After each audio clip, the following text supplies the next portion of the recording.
guys. Week 8 already upon us, but let's reflect back on Week 7 in our segment, Hold Up, Wait a Minute.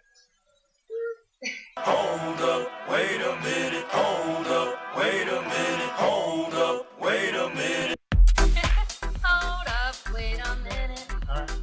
That's the best part of the show. Usually And I'm glad we lead off with it. Yes. All right, so in this segment, we talk about what stood out to us in Week 7 and basically what made us say, hold up, wait a minute. Matt, do you want to start us off? Oh, yes, I will start us off with this one.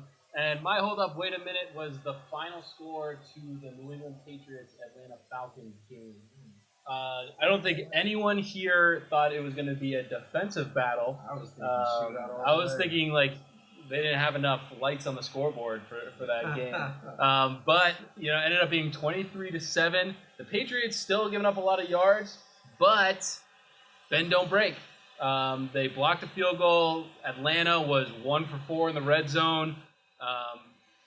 Like I said, Ryan got 233 yards passing. Brady still outdid him with 249.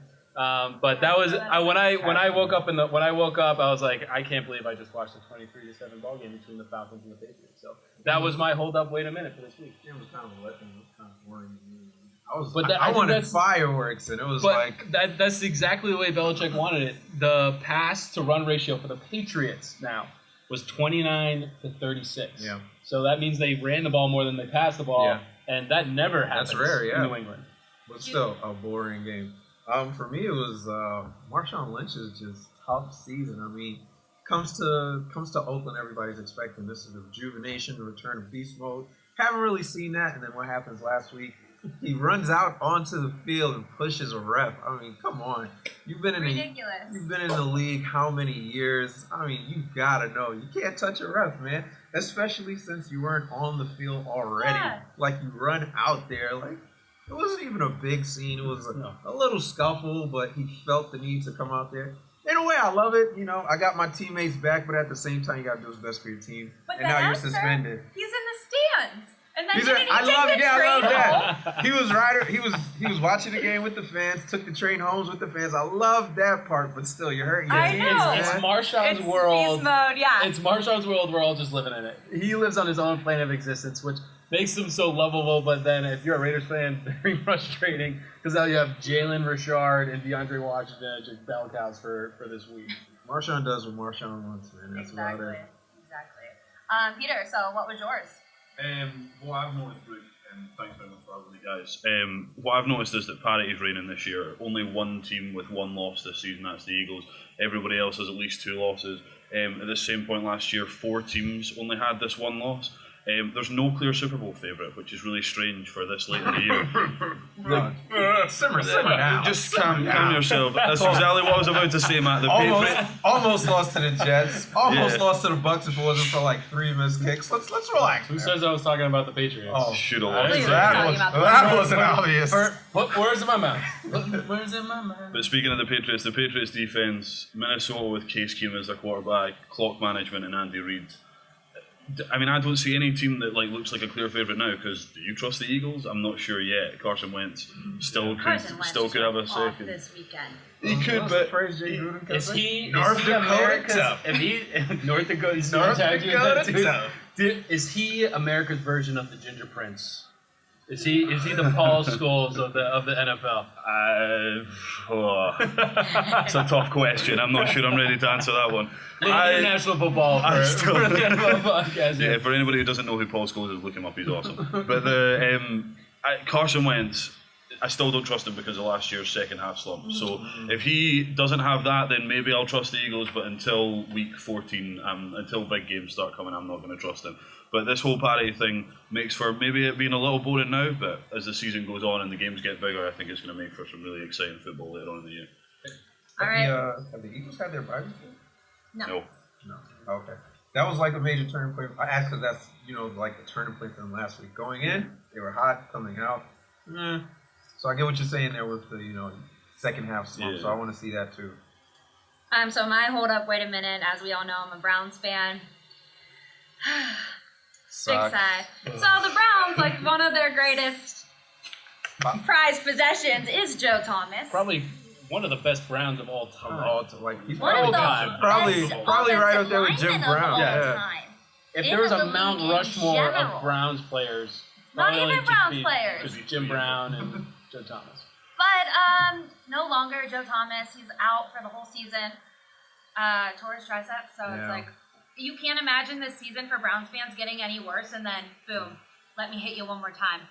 And then it's going to stink for him because, with the torn tricep, his bench press is going to go way down. Yeah. So that's going to be a lot of work to come That's back. clearly all that matters. As a lineman, you need your bench press. Well, we don't even know if he's gonna come back next year. So. I mean, you would hope he does. Yeah, he's You would gonna. hope We're he gonna. does, man. We're gonna hear about his future What's later the on in mayoral the year. election looking like in Cleveland? Hopefully he becomes the new head coach. Every time. But another thing that sucks about this is that he holds the longest snapping streak in NFL history, and that came to a stop. It's just over 10,300. I think 10,363 was about like the number. That's insane to be able to hold that consecutive snaps in the league. I don't think it's talked about enough. Exactly. I mean, baseball players made that huge deal about Cal Ripken's streak. He's not getting pummeled every play by 300-pound men. So I think that really needs to be talked about more. How impressive that is for a tackle to last. Yeah. I mean, that's probably the one position on the entire roster where the Browns never had to worry for the last how many years, and now it's the tough gets tougher, right? Yeah. Being a Browns fan is so much fun. I'm a Jets fan, don't worry about it. You can't even compare. Don't even. We'll have the argument all the time. All right, so that kind of segues into our next segment where we bring in Peter for our Beyond the Borders new segment. It's the first week we're doing this, as Peter is from Scotland. And In case you can tell. that accent. So the Browns are actually playing in London this week. So let's just talk about a little bit, what's the atmosphere like for you in London?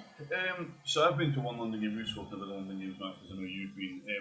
I think one of the biggest things for the atmosphere is pre-game. Wandering down, as I heard you talk about in the previous episode, jersey watching is so much fun. I went to a Jets game because I'm a Jets fan, and getting to see, Wayne Trebet jerseys and retro, like Jim Leonard and Jericho Cotchery, and that made me excited as a Jets fan because it knows that there are other kind of real Jets fans. Throwback names. My favourite was still a huge guy wearing a number 90 Reggie White Green Bay Packers jersey, kind of subbed to the game, which was awesome. And the atmosphere before the game was great. The fans love it down there, and they do love it. The game we went to was, I think, 34-17. The Jets won. I was about to say we, but I'll try and remain professional. Nice. But the Jets, See, that's where we can't compare. The Browns would have lost. Absolutely. It was against a very, very bad Dolphins team led by Ryan Tannehill, so there is that. But the atmosphere... Were those the Mark Sanchez years? That was the... who was playing for? It was Tannehill, then. Geno It was Sanchez. Fitzpatrick. It was Fitzpatrick. It's magic. Fitzmagic. It was the Tragic. year we went 10-6. Didn't we do this last week? We had a bunch of nicknames for him. Yeah. Fitzpatrick. He was great that one year. We went 10-6, and it was great. What a time. I missed that. What a time to be alive. No, but Seems like eons ago.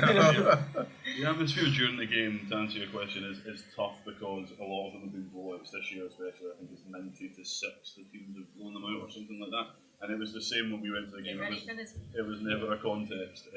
So sometimes the atmosphere can be a bit flat in the game, but the fans are voracious. They love the game, and it's only growing, as you can tell by 4 games this year again, and they're only looking to increase that over the time. So you've been to games in London as well as here in the United States. What's the difference for you? What do you prefer?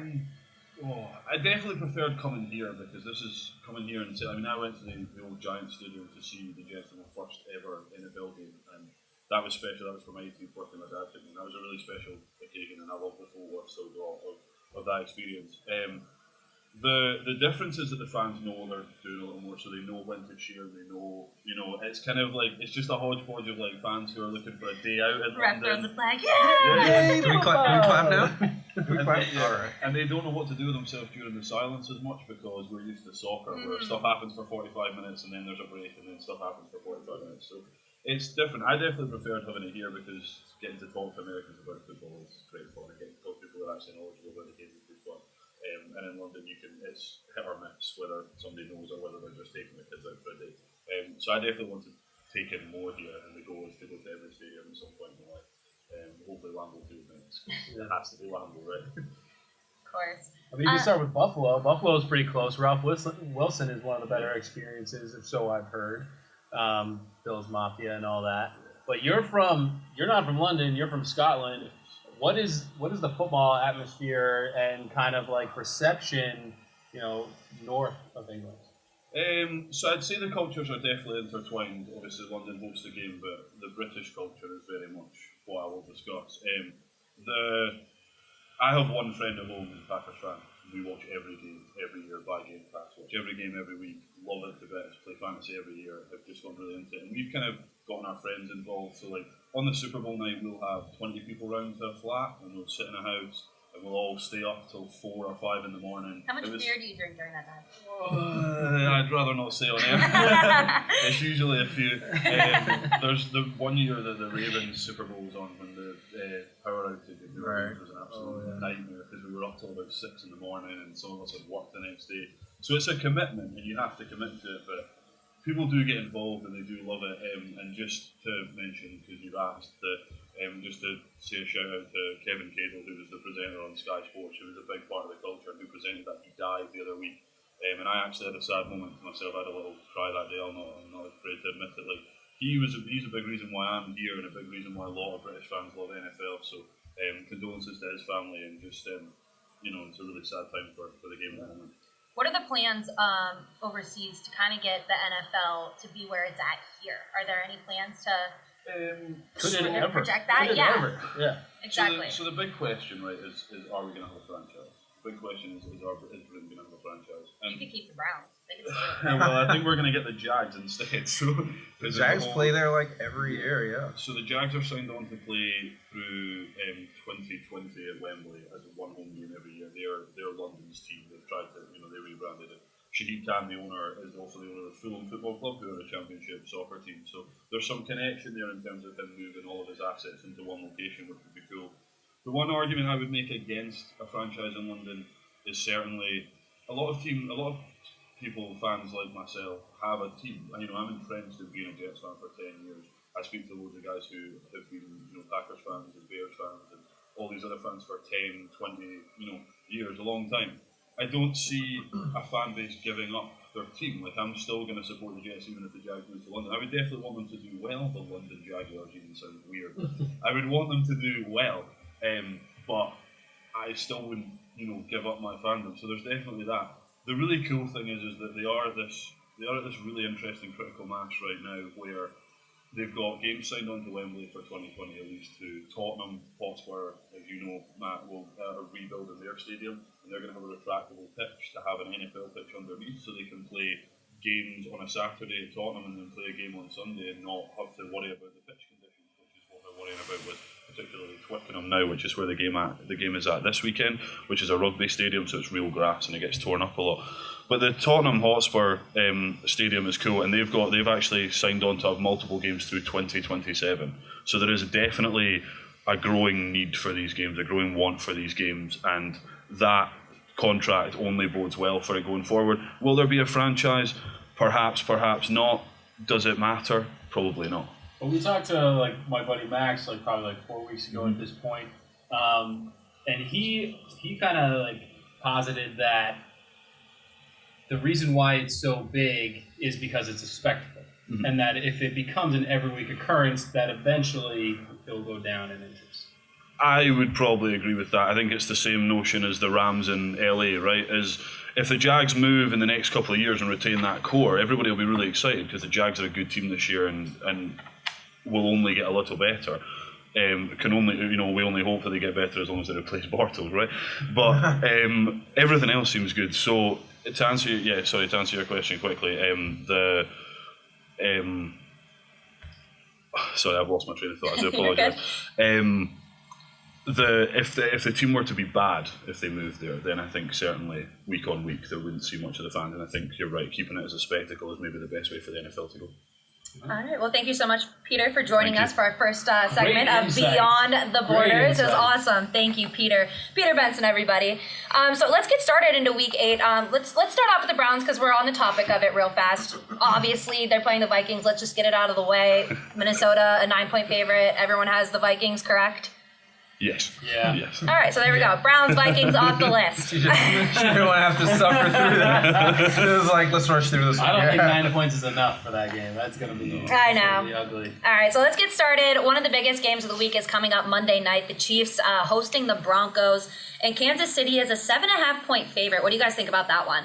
Man, I mean, Trevor Siemian, he's like, starts off the season, everybody's like, wow, he really earned his starting job, and then I don't even think he lasted 3 games, and then it was like, okay, maybe we need to look at somebody else at quarterback. I mean, against the Chargers last week, just the whole team looked bad. Offense couldn't get anything going, and that, you know, kind of reflects on the defense as well, because now they have to play more snaps, and now they're not as good as we're accustomed to seeing them. And then you have the Chiefs. I mean, they're coming off 2 straight losses. You know, it's not looking good for them, but at the same time, I couldn't pick against them in this game because the Broncos, even defensively, they don't look as great as they used to be. So I'm going with the Chiefs on this one. Yeah, I feel like the Broncos are just plummeting every week. Yeah. So I'm going to go with the Chiefs on this one as well, Matt. Well, here's the thing. I think the Broncos need to take the Jacksonville approach, where they have a great defense, but they can't put it in the hands of their quarterback. Right. You know, Simeon's like Bortles. Like, they're not going to win you games. They're going to lose them. Right. So you have 2 running backs, C.J. Anderson and Jamal Charles, that are averaging, coming back. are averaging over 4 yards per carry. Let them win the game, or at least control it for you, so your defense can hold.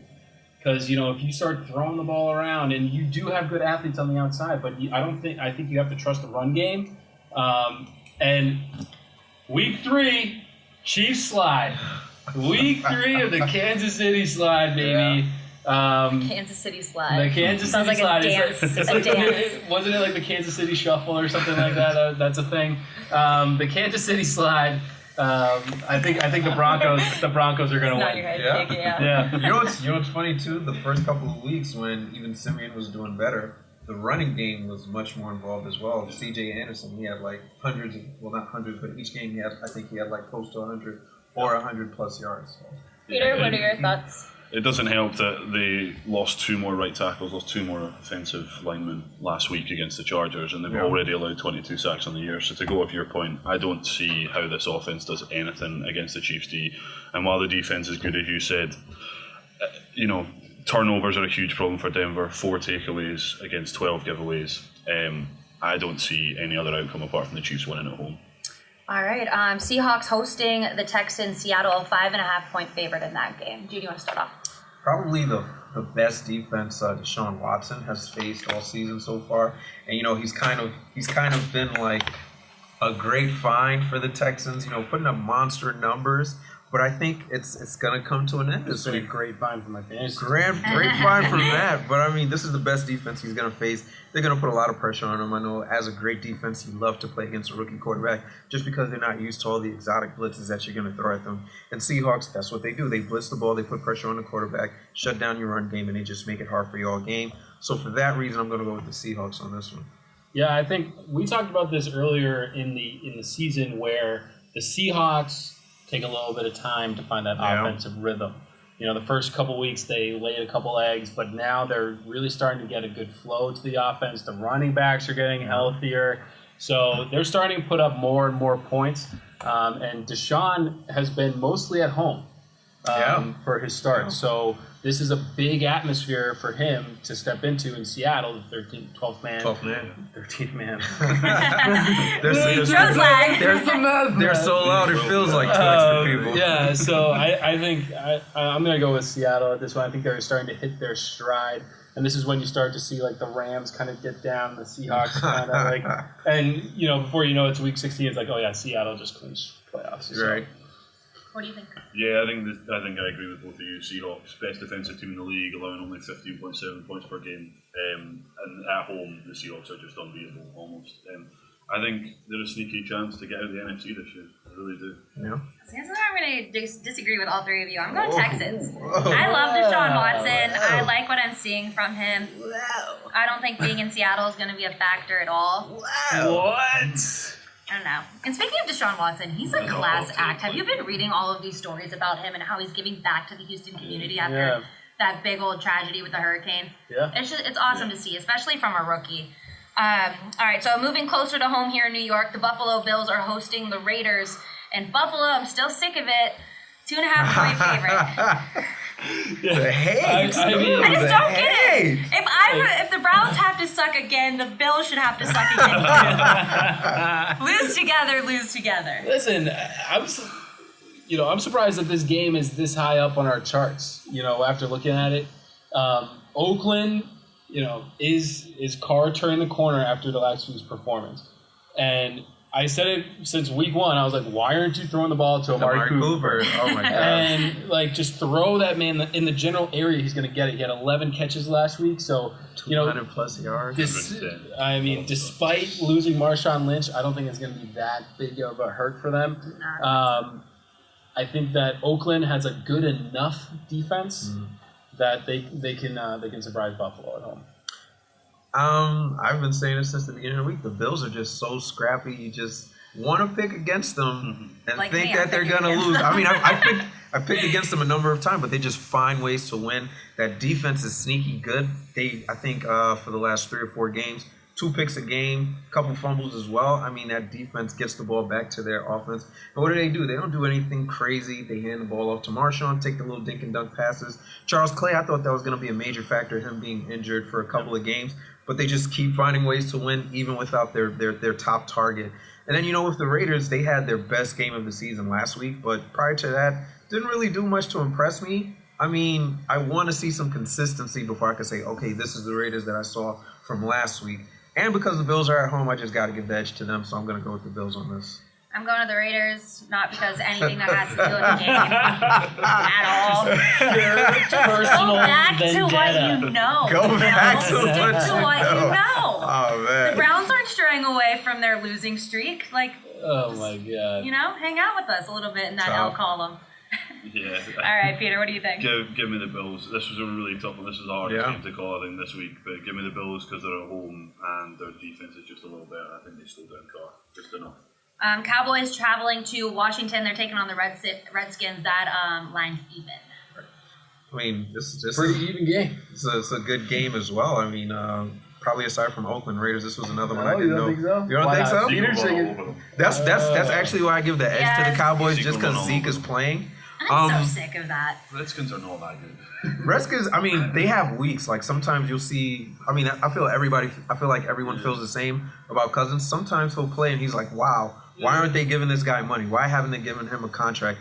And you have a game like last week, and it's like, oh, okay, that's why. I mean, against the Eagles. Granted, the Eagles are a pretty good team right now, but they just couldn't get anything going. Terrell Pryor, he was their prized acquisition in the offseason. He hasn't been able to do anything. I don't think that's where he thrives. Didn't even start last week. When I saw that, I was like, that's all you're gonna give Cousins? They signed him as the number 1 receiver. I mean, he was the number 1 receiver for the Browns last year. I mean, I think I could still be a number 1 receiver for the Browns. No, okay. Let me play slot. Sign me. I'm here for you. Yeah, I mean, yeah. The numbers Terrell Pryor put up last year. I don't think you can put him number 1. I think he's like a number 2, number 3 guy, but he can't have the best cornerback on him week in, week out. Otherwise, he'll get shut down. Yeah, exactly. And that's what's been happening this year. The reason why he had a good year last year is because nobody knew about him. People knew that he was a good athlete, but then all of a sudden he can run routes and was making plays. And then as the season routes. Really? I would say routes, but I would say routes because routes is brick. Routes. Okay, so he's running routes. I'm looking at you.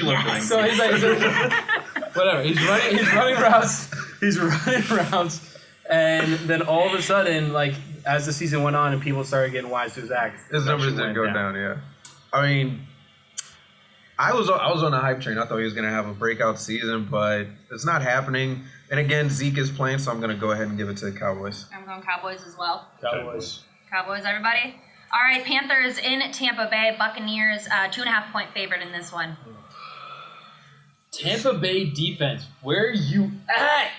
30th in yards allowed, 30th in passing yards allowed, and then they're 3rd in passing yards. So like Jameis is doing his thing. Right. The receivers are just running awesome routes. Yeah.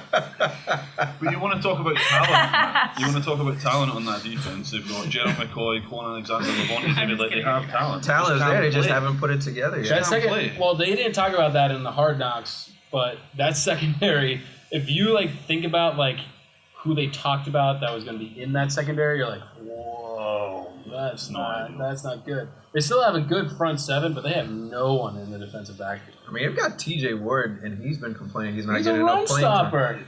He did a little bit of everything for the Broncos. But right now, I guess you can call him a run stopper. But he's saying he's not getting enough playing time. Maybe it's time you give him some playing time and see if that can maybe jumpstart your defense. And then you also have the Panthers. I mean, Cam Newton is Who knows what version of the Panthers you're going to see on a week in, week out basis. Well, considering they lost to the Bears last week. Yeah, they lost to the Bears last week. And they had 68 yards on the ground. Are you telling me that you trust this Panthers team to beat a bad Bucs team? So who do you guys have? Who are you picking in this one? I went with Bucs just because I don't know what I'm going to get from Cam Newton. Christian McCaffrey, he's not what they expected him to be. Their run game is so anemic right now. I mean, even though the Bucs defense is kind of weak as well, I'm still going to go with them over the Panthers. Yeah, it's tough because this is a run-first team with the Panthers, and they're ninth. They barely get 100 yards rushing per game. So I want to take the Panthers, but I'll go with the Bucs this one. Real quick, Peter. Bucs. Okay. Moving on to Matt's team up in Boston. New England Patriots taking on the Chargers at home. New England is 7-point favorite. Matt, go ahead. I love these games. The Chargers are like a low-key rival for the Pats. It was back when the LaDainian Tomlinson days in the Phillip Rivers when they were actually in the playoffs. When the Chargers were actually when they were good. But I got the Pats. They're getting production out of those wide receivers. Cooks, Gronk, Hogan, Dola all have at least 28 receptions. So they're killing it. They're gonna win. Panthers offensively. Panthers. Patriots. Patriots offensively. I never have to worry about. Chargers. I mean, I like what they have on offense. They have the pieces, but I just can't really pick them in a game against the Patriots just yet. So I'm going to go ahead and ride with the Patriots. Yeah, I'm going Patriots as well. I agree. I hate doing it, but you have to pick the Patriots. I love it. All right, the Bears. We rapid firing? Yeah, we can rapid fire. We got about 3 minutes in this segment, so if you guys want to touch on like something that you think needs to be said, or just go ahead and tell me what you got.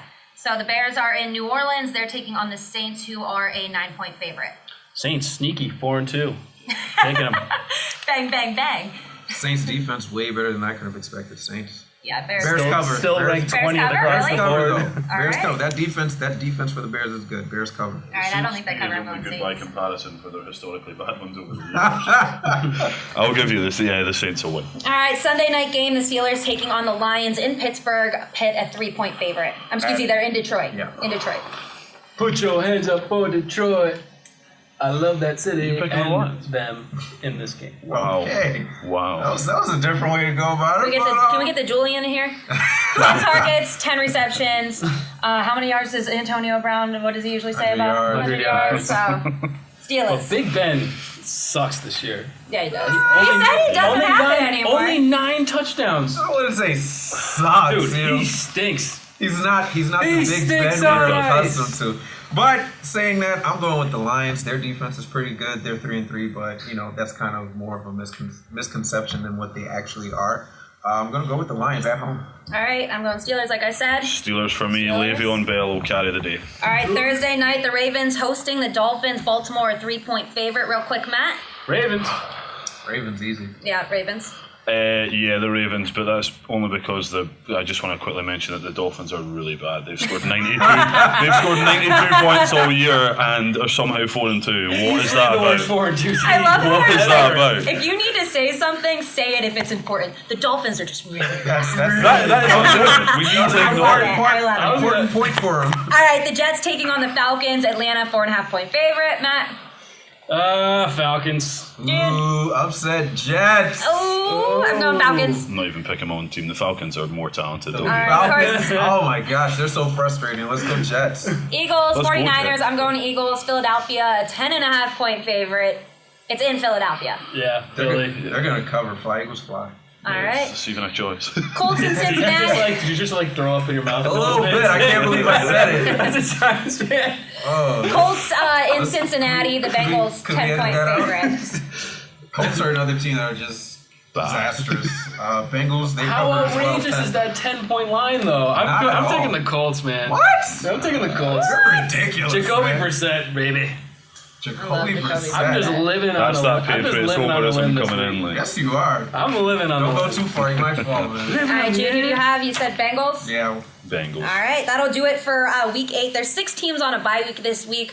Titans, Jags, Giants, Packers, Rams, Cardinals. Let me mention again, the Giants, so you can enjoy your geez. Sunday. You know, I thought Giants we would can't not lose mention this them week. this week. We got to get that jab in Thanks, there, bro. Jude. Got to get it in there. Hey, Yeah. but another great week that you can wake up at 9 o'clock in the morning and watch football until midnight. Yep, So exactly. Let's have a Sunday. Sunday, fun day. All right, let's head into Great, this. unproductive, whatever you want to call it. Let's head into fantasy real fast, guys. Beers, With the scoop. Listen, you little wiseacre. I'm smart, you're dumb. I'm big, you're little. I'm right, you're wrong. And there's nothing you can do about it. Studs and duds. Let's get it a little quick this week. Quarterback, stud and dud. Jude, who do you have? 49ers defense, terrible. They're going to have a... I was like, we're not talking defense, but go ahead. They're I gonna get what you're saying. They're going to have a hard time stopping Wentz in Yo, that yeah. offense. Those receivers. He doesn't have a favorite one. Well, I would say Zach Ertz is his favorite one. He's going to toss it to him a lot. He's my stud. Matt Ryan against the Jets. I just don't believe in this year's Matt Ryan. Last year's MVP does not look anything like an MVP. He's my dud this week against the Jets defense that people were expecting to be bad, but they're pretty good as well. They can hold their own. Matt? Cam Newton, back on the board. Terrible as a stud. Whoa. Terrible pass defense of Tampa Bay, but they do have a good run defense, so they're going to be throwing the ball and throwing it a lot. Okay. So they may not win the game, but he's going to put up numbers. Duds, Big Ben. I'm on the Big Ben hate train in a big way. I In see a big way. In a big way. You kind of preluded to Big Ben. Sucks. Spoiler alert. I hate Big Ben this week. So don't play him. The Lions actually have a pretty decent defense. That game's going to be like a 12-9 game, so no, you want any part of that except for maybe 10 receptions, 10 targets. All right, 100 so yards. what about running back situation? Who do you guys have this week? LeGarrette Punch. LeGarrette Blunt. Every single time he does like this emphasis on certain players with like different accents. LeGarrette Punch from back in his Oregon days when he knocked out that Boise State. LeGarrette Punch. Forget about it. LeGarrette Punch. Because the Eagles are going to be playing, from ahead. So second half, running the ball a lot, and who are you going to pound it with? And the dud, Frank Gore. If he's on your fantasy team, Or the board. drop him. Marlon Mack, pick him up, but don't expect any production out of either of them. But Frank Gore should not be on Pick fantasy. him up Great to do advice. nothing for you. Stash him for good matchup weeks, but do not play them this week. My stud, I'm going to roll with Mixon from the Bengals. Came out last week. They gave him the ball, and he was actually productive. And then second half, they didn't. They lost the game. I think they're going to try and keep that game script going where they distributed run pass instead of just trying to let Andy But Dalton Marvin win Lewis the game for you. challenged his maturity. Who's that? Mixon. So Because he came out and he kind of said it, we need to get the ball. But he's absolutely right. Like, you're losing a game. What you were doing in the first half was working when it was a close game. You were giving him the ball. I think it was tied 14-14, and then they stopped.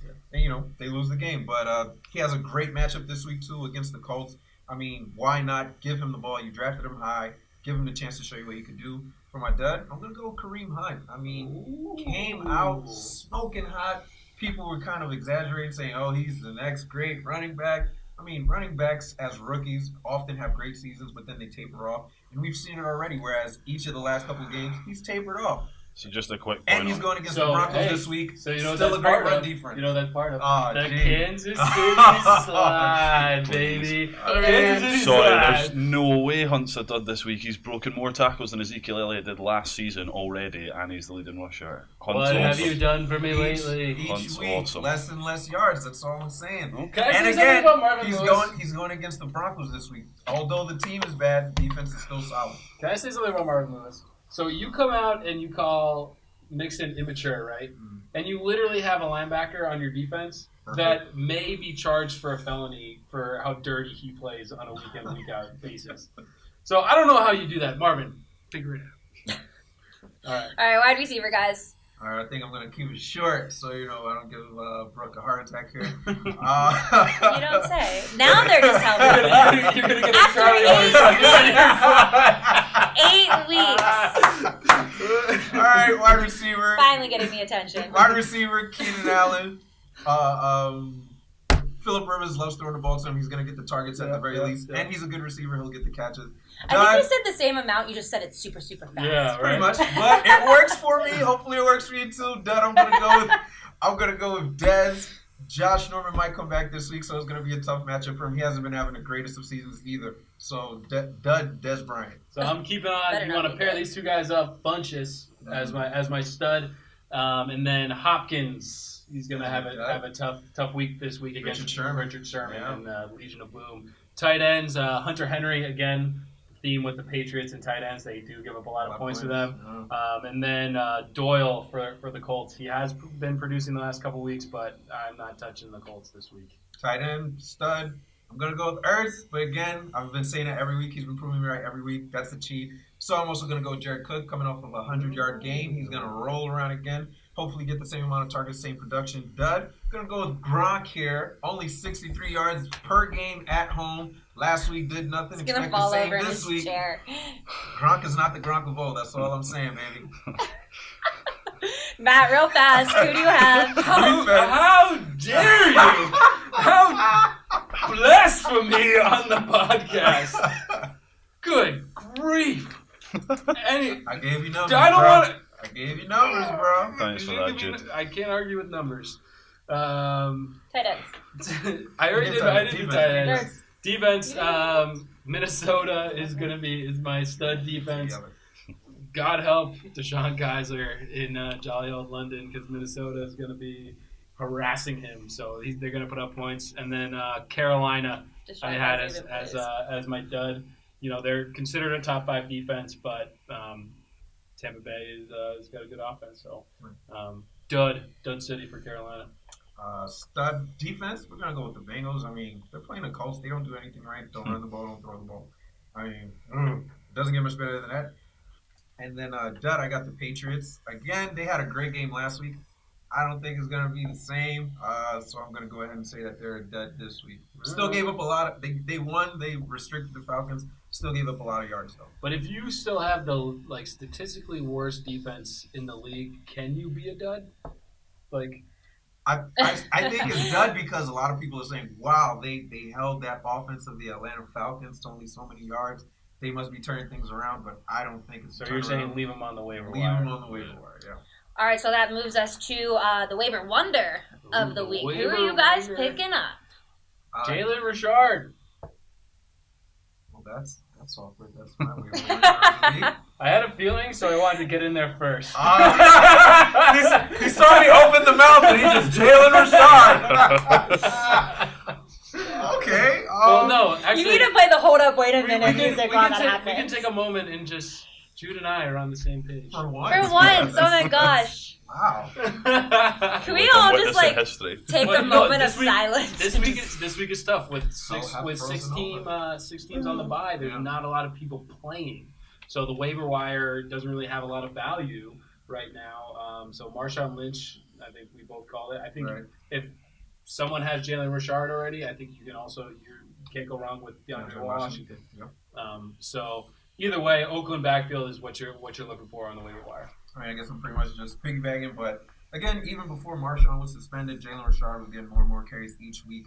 Marshawn wasn't like the stud. He'll get the start, but he won't end up with the most touches. So Jalen Richard is a solid pickup for fantasy teams this week. All right, great guys. Thank you so much for joining us for episode 8 of This Week on the Gridiron. A special thank you to Peter Benson for our Beyond the Voiders segment. Hopefully the Browns get it done this weekend, and you can just keep them. You know? That's fine. Off you go.